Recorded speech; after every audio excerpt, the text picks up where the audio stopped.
Welcome to BPSC maker. दोस्तों आज है 26 जून 2021 और 26 जून 2021 से बिहार करंट अफेयर्स और साथ ही राष्ट्रीय और अंतर्राष्ट्रीय घटनाओं सहित करंट अफेयर्स के जितने भी प्रश्न बनेंगे वो सभी मैं आपको यहाँ पर इस वीडियो में बताऊंगा। ये वीडियो आपके लिए बीपीएससी सहित Bihar SSC, Bihar SI, ESI, CDPO, Bihar police और वो तमाम परीक्षाएं जो खास करके बिहार बाधित होती है। अगर आप घर बैठे इन सभी परीक्षाओं की तैयारी में लगे हैं तो यहाँ से आप अपनी तैयारी को बेहतर कर सकते हैं। इस बात का ध्यान रखिएगा। और यहाँ पर मैं आपको बता दूं कि अगर पहली बार चैनल पर विजिट किए हैं तो जनवरी से लेकर के अब तक यहाँ पर जितने भी करंट अफेयर्स के वीडियो अपलोड हुए हैं सभी को मैंने प्लेलिस्ट में अरेंज किया है। आप वहां पर जाकर सारे वीडियो को देख सकते हैं, क्योंकि अगर आप घर बैठे बीपीएससी एग्जाम की तैयारी में लगे हैं तो बीपीएससी में 12 से लेकर के 18 माह तक के करंट अफेयर्स पूछे जाते हैं, जो कि आपके आगामी 67वें बीपीएससी परीक्षा के दृष्टिकोण से ये बहुत ही ज्यादा इंपॉर्टेंट है। तो प्लेलिस्ट में जाकर आप सारे वीडियो को देख सकते हैं। और रही बात पीडीएफ की, तो जनवरी, फरवरी, मार्च, अप्रैल और मई ये पांचों माह के करंट अफेयर्स का पीडीएफ का लिंक आपको इस वीडियो के डिस्क्रिप्शन में दिया गया है। आप वहां पर जाके इसे डाउनलोड भी कर सकते हैं। चलिए यहाँ पे आगे बढ़ते हैं। और यहाँ पर जो पिछले वीडियो मैंने आपसे प्रश्न पूछा था वो प्रश्न था कि हाल ही में केंद्र सरकार ने म्युनिसिपल परफॉर्मेंस इंडेक्स जारी किया है और इस सूची में भागलपुर को कौन सा स्थान मिला है। तो इस सूची में भागलपुर को 36वां स्थान मिला है। देखिए यहाँ पर जो इंडेक्स जारी किया गया ये दो श्रेणियों में जारी किया गया था। एक तो था 10 लाख से अधिक आबादी वाला, एक था 10 लाख से कम आबादी वाला। तो 10 लाख से कम आबादी वाले शहरों की बात किया जाए तो बिहार के 3 शहर इसमें शामिल थे, जिसके बारे में कंप्लीट इन्फॉर्मेशन आपको पिछले वीडियो में मैंने दिया था। और इस सूची में 10 लाख से कम आबादी वाले मतलब इस सूची में सबसे निचले स्थान पर जो था ये मुजफ्फरपुर था। तो इनसे रिलेटेड और भी बहुत सारे तथ्य थे जो मैंने आपको पिछले वीडियो बताया था। तो इसलिए मैं आपको बताऊं कि वीडियो को रोजाना आप देखिए, डेली से आप देखने की आदत बनाइए। रोजाना सुबह ये अपलोड होता है, यहाँ से आप अपनी तैयारी को बेहतर कर सकते हैं। ठीक है, ये ध्यान रखेगा। तो सभी लोगों ने यहाँ पर इस प्रश्न का लगभग सही आंसर किया है। अब हम यहाँ पे आगे बढ़ेंगे और देखेंगे जून माह से संबंधित प्रमुख दिवस व तिथियों को, क्योंकि यहाँ से भी आपके प्रश्न पूछे जाते हैं। एक प्रश्न आपका लगभग यहाँ से भी रहता है। तो सभी लोग यहाँ पे मेरे साथ दोहराएंगे। 1 जून को अंतर्राष्ट्रीय बाल रक्षा दिवस और विश्व दुग्ध दिवस मनाया जाता है। 2 जून को अंतर्राष्ट्रीय सेक्स वर्कर्स दिवस और तेलंगाना गठन दिवस। 3 जून को विश्व साइकिल दिवस। 4 जून को आक्रमण के शिकार हुए मासूम बच्चों का अंतर्राष्ट्रीय दिवस। 5 जून को विश्व पर्यावरण दिवस। 6 जून को अंतर्राष्ट्रीय ओलंपिक समिति स्थापना दिवस। 7 जून को विश्व खाद्य सुरक्षा दिवस। 8 जून को विश्व महासागर दिवस। और फिर यहाँ पे आगे बढ़ते हैं 9 जून को बलिदान दिवस, जो कि बिरसा मुंडा के पुण्यतिथि के रूप में मनाया जाता है। 10 जून को विश्व भूगर्भ जल दिवस। 11 जून को सामाजिक न्याय सद्भावना दिवस। 12 जून को विश्व बाल श्रम निषेध दिवस। और 12 और 13 जून 2021 को G7 शिखर सम्मेलन 2021 का आयोजन भी किया गया था और ये ब्रिटेन में किया गया था, ये ध्यान रखिएगा। और 13 जून को अंतर्राष्ट्रीय रक्तहीनता जागरूकता दिवस। 14 जून को विश्व रक्तदाता दिवस। 15 जून को विश्व पवन दिवस और विश्व बुजुर्ग दुर्व्यवहार रोकथाम जागरूकता दिवस। 16 जून को अफ्रीकी शिशु दिवस। 17 जून को विश्व मरुस्थलीकरण और सूखा रोकथाम दिवस। और फिर यहाँ पे आगे है 18 जून को गोवा क्रांति दिवस और अंतर्राष्ट्रीय पिकनिक दिवस मनाया जाता है। 19 जून को विश्व सौहार्द दिवस। 20 जून को विश्व शरणार्थी दिवस और विश्व पिता दिवस। 21 जून को विश्व योग दिवस और 21 जून को ही विश्व संगीत दिवस भी मनाया जाता है। ये भी बात आप ध्यान रखिएगा। और उसके बाद है 23 जून को संयुक्त राष्ट्र सार्वजनिक सेवा दिवस और अंतर्राष्ट्रीय विधवा दिवस मनाया गया। 24 जून को वीरांगना रानी दुर्गावती बलिदान दिवस और 25 जून को अंतर्राष्ट्रीय नाविक दिवस। और आज है 26 जून और 26 जून को मादक पदार्थों का सेवन और अवैध तस्करी के खिलाफ अंतर्राष्ट्रीय दिवस मनाया गया। तो ये आप ध्यान रखिएगा। जैसे जैसे ये डेट आगे बढ़ेगा वैसे वैसे यहाँ पर मैं चीजों को अपडेट करता चलूंगा। तो इन सारी चीजों को यहाँ से आपको इग्नोर नहीं करना, सारे तथ्यों को देखना और समझना और याद करना है। अब हम यहाँ पे बढ़ते हैं आगे और यहाँ पे आपको ले चलते हैं पहले प्रश्न की ओर। एक एक करके मैं आपको सारे प्रश्न बताऊंगा और इनसे रिलेटेड जो भी महत्वपूर्ण फैक्ट होंगे उन्हें भी डिस्कस करूंगा। तो आपको इस पूरे वीडियो को ध्यान पर देखना है और वीडियो के अंत में जो प्रश्न आपसे पूछा जाएगा उसका आंसर आपको कमेंट बॉक्स में कमेंट करके देना है। तो आज का हमारा पहला प्रश्न, ये प्रश्न बहुत ही ज्यादा इंपॉर्टेंट है। ये प्रश्न है कि हाल ही में बिहार के मुख्य सचिव त्रिपुरारी शरण की सेवा में कितने माह का विस्तार किया गया है। तो अभी वर्तमान में बिहार के मुख्य सचिव हैं त्रिपुरारी शरण और इनकी सेवा में भी हाल ही में 3 माह का विस्तार किया गया है। तो ऑप्शन नंबर बी यहाँ पर इस प्रश्न का सही उत्तर होगा। अब यहाँ पर आपको इस बारे में बता दूं कि हाल ही में केंद्र सरकार ने राज्य सरकार की तरफ से भेजी गई अनुशंसा पर अपनी सहमति प्रदान करते हुए मुख्य सचिव त्रिपुरारी शरण की सेवा में 3 माह का विस्तार किया है। अब यहाँ जो आप इस इमेज में देख रहे हैं यही है त्रिपुरारी शरण, और यानी कि अब वे 3 माह के विस्तार के साथ सितंबर 2021 तक इस पद पर रहेंगे, यानी कि बिहार के मुख्य सचिव के पद पर रहेंगे। और फिर यहाँ पे अगला पॉइंट है कि पिछले माह मई 2021 में पश्चिमी चंपारण के निवासी बिहार के मुख्य सचिव अरुण कुमार सिंह का कोरोना से निधन होने के बाद 1985 बैच के आईएएस अफसर त्रिपुरारी शरण को बिहार के मुख्य सचिव नियुक्त किया गया था। तो जब इनकी मृत्यु हुई थी तो वो सारी चीजें भी मैं आपको वहां पे बताया था। तो ये सारी चीज आपको यहाँ से याद रखने का जो सही आंसर होगा, अभी हाल ही में 3 माह का सेवा में विस्तार किया गया है। तो ऑप्शन नंबर बी यहाँ पर इस प्रश्न का राइट आंसर हो जाएगा।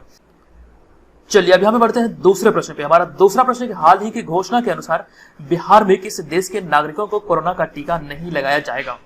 तो इस प्रश्न का जो राइट आंसर होगा ये हमारा होगा ऑप्शन नंबर ई, यानी कि उपयुक्त में से एक से अधिक। यहाँ पे दो आंसर सही होगा, बांग्लादेश और नेपाल।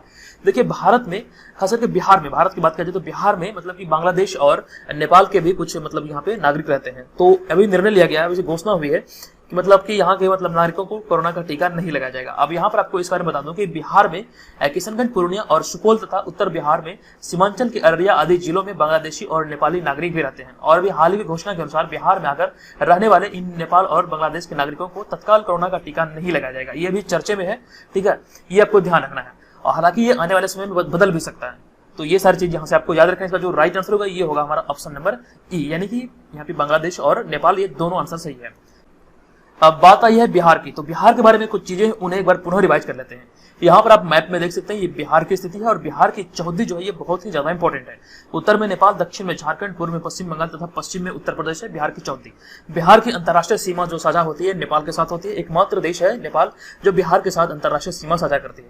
और वहीं पर राज्यों की बात किया जाए तो 3 राज्य बिहार के साथ सीमा साझा करते हैं, जो कि झारखंड, पश्चिम बंगाल और उत्तर प्रदेश है। ये आपको याद रखना है। और आपसे जानते हैं बिहार की राजधानी है पटना और वर्तमान में राज्यपाल है फागू चौहान, मुख्यमंत्री नीतीश कुमार, राजकीय पक्षी गौरैया, राजकीय पशु है बैल, राजकीय वृक्ष पीपल, राजकीय फूल है गेंदा। जनसंख्या घनत्व बिहार का है 1106 व्यक्ति प्रति वर्ग किलोमीटर।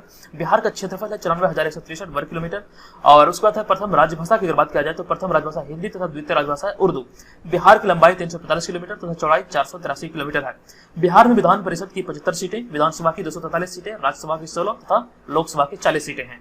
और बिहार में प्रमुख लोक नृत्य की अगर बात किया जाए तो जाट, जाटिन, कजारी, पनवरिया और विदेशिया यहाँ की प्रमुख लोक नृत्य है। और जो आप यहाँ पे इस इमेज में देख रहे हैं 2 स्वास्तिक के बीच में बौद्ध वृक्ष, ये बिहार का राजकीय चिन्ह है। तो ये सारी चीजें यहाँ से आप याद रखें। चलिए यहाँ पे बढ़ते अगले प्रश्न पे। हमारा जो तीसरा प्रश्न है ये बहुत अच्छा प्रश्न है। ये प्रश्न है कि हाल ही में विश्व स्वास्थ्य संगठन यानी कि WHO ने 2019 में दुनिया भर में आत्महत्या करने वाले की रिपोर्ट जारी की है। और इसके अनुसार 2019 में कितने लोगों ने आत्महत्या की है। तो WHO के अनुसार ये भी मतलब डाटा जारी किया गया और इसके अनुसार अभी मतलब ऑप्शन नंबर ए यहाँ पर इस प्रश्न का राइट आंसर होगा।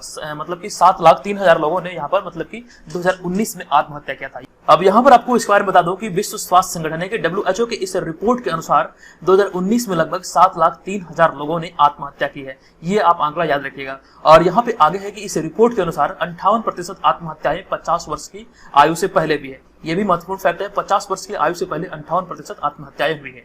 और यहाँ पे आगे है कि और 2019 में दुनिया भर में 15 से 29 आयु वर्ग के युवाओं में आत्महत्या मृत्यु का चौथा सबसे प्रमुख कारण था। यानी कि 15 से मतलब कि 29 वर्ष की आयु वर्ग का जो 2019 में मृत्यु हुआ, सारे मृत्यु में अगर देखा जाए तो चौथा सबसे बड़ा प्रमुख कारण था आत्महत्या। ये आयु वर्ग आपको ध्यान रखना है, 15 से 29 आयु वर्ग के लोगों के लिए कहा जा रहा है। और यहाँ पे अगला पॉइंट है कि 2019 में 77% वैश्विक आत्महत्याएं निम्न आय और मध्यम आय वाले देशों में हुई है। ठीक है, ये आपको ध्यान रखना। और इसमें अफ्रीका, यूरोप और दक्षिण पूर्व एशिया में आत्महत्या की दर विश्व के औसत से अधिक है। तो ये सारी जानकारी आपको यहाँ से याद रखना है। ये विश्व स्वास्थ्य संगठन के द्वारा 2019 का ये डेटा जारी किया गया था। तो ऑप्शन नंबर ए यहाँ पर इस प्रश्न का राइट आंसर होगा। यहाँ पर कहा गया है कि 7,03,000 लोगों ने मतलब 2019 के दौरान आत्महत्या किया है। तो ऑप्शन नंबर ए यहाँ पर इस प्रश्न का सही उत्तर होगा। चलिए यहाँ पे बढ़ते हैं हम अगले प्रश्न पे। हमारा चौथा प्रश्न है कि हाल ही में हॉलीवुड अभिनेता विल स्मिथ की आत्मकथा का शीर्षक और कवर का प्रकाशन किया गया है। उनकी आत्मकथा का नाम क्या है? तो उनकी आत्मकथा का नाम है विल। यह ध्यान रखिएगा, ऑप्शन नंबर ए यहाँ पर इस प्रश्न का सही उत्तर होगा। अब यहाँ पर आपको इस बारे में बता दूं कि हाल ही में अमेरिकी अभिनेता, फिल्म निर्माता विल स्मिथ की आत्मकथा का शीर्षक और कवर का प्रकाशन किया गया है। उनकी आत्मकथा का नाम है विल, यह आपको ध्यान रखना है। और यह पुस्तक पेंगुइन प्रेस द्वारा 9 नवंबर 2021 से प्रकाशित होगा। यह आपको ध्यान रखना है। यहाँ जो आप इस इमेज में देख रहे हैं यही है अमेरिकी अभिनेता विल स्मिथ। और यहाँ पे उनके बारे में लिखा गया है कि इनका जन्म 25 सितंबर 1968 को हुआ था।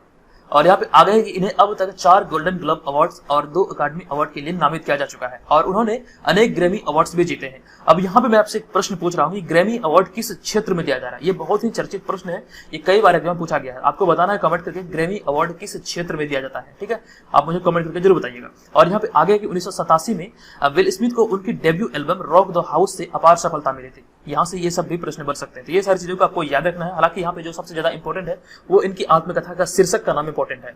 तो विल स्मिथ की आत्मकथा का शीर्षक है विल, ये आपको ध्यान रखना है। ऑप्शन नंबर ए यहाँ पर इस प्रश्न का सही उत्तर होगा। अब बढ़ते यहाँ पर हम अगले प्रश्न पे। हमारा यहाँ पे अगला प्रश्न है, 5वां प्रश्न, हाल ही में प्रकाशित राइटर्स डिजिटल न्यूज रिपोर्ट 2021 के अनुसार समाचार में विश्वास की श्रेणी में भारत किस स्थान पर है? राइटर्स डिजिटल न्यूज रिपोर्ट 2021 के अनुसार समाचार में विश्वास की श्रेणी में भारत किस स्थान पर है? तो देखिए इस प्रश्न का जो राइट आंसर होगा समाचार में विश्वास की श्रेणी की अगर बात करें तो भारत यहाँ पे हमारा है 31वें स्थान पर। ऑप्शन नंबर डी यहाँ पर इस प्रश्न का सही उत्तर होगा। अब यहाँ पर आपको इस बारे में बता दूं कि हाल ही में 23 जून 2021 को 10वां राइटर्स डिजिटल न्यूज रिपोर्ट 2021 प्रकाशित किया गया और इसके अनुसार 46 मीडिया बाजारों में किए गए सर्वेक्षण के अनुसार समाचार में विश्वास की श्रेणी में भारत को 31वां स्थान मिला है। ये भारत 31वें स्थान पर है, ये आपको ध्यान रखना है। और फिर यहाँ पे आगे है कि इस रिपोर्ट के अनुसार भारत में 73% उत्तरदाता समाचार प्राप्त करने के लिए स्मार्टफोन का उपयोग करते हैं और 82% सोशल मीडिया का उपयोग करते हैं। देखिए यहाँ पर ये ध्यान रखेगा, ये जो मतलब डिजिटल सर्वेक्षण किया गया इसमें भारत में 73% उत्तरदाता समाचार पत्र प्राप्त करने के लिए स्मार्टफोन का उपयोग करते हैं और वहीं से न्यूज़पेपर पढ़ते हैं, जबकि 82% जो मतलब यहाँ पे उत्तरदाता थे ये मतलब सोशल मीडिया प्लेटफॉर्म पे मतलब ये सारी जानकारी प्राप्त करते हैं। तो इसको आपको याद रखना है। अब यहाँ पे कुछ महत्वपूर्ण तथ्य उन्हें भी देख लेते हैं। तो इसमें जो है समाचार में विश्वास की श्रेणी में फिनलैंड जो है 65% के साथ शीर्ष पर है, यानी कि यहाँ पर विश्वास की श्रेणी में 65% के साथ फिनलैंड शीर्ष स्थान पर है और अमेरिका 29% के साथ सबसे निम्न स्थान पर है। ये आपको ध्यान रखना है।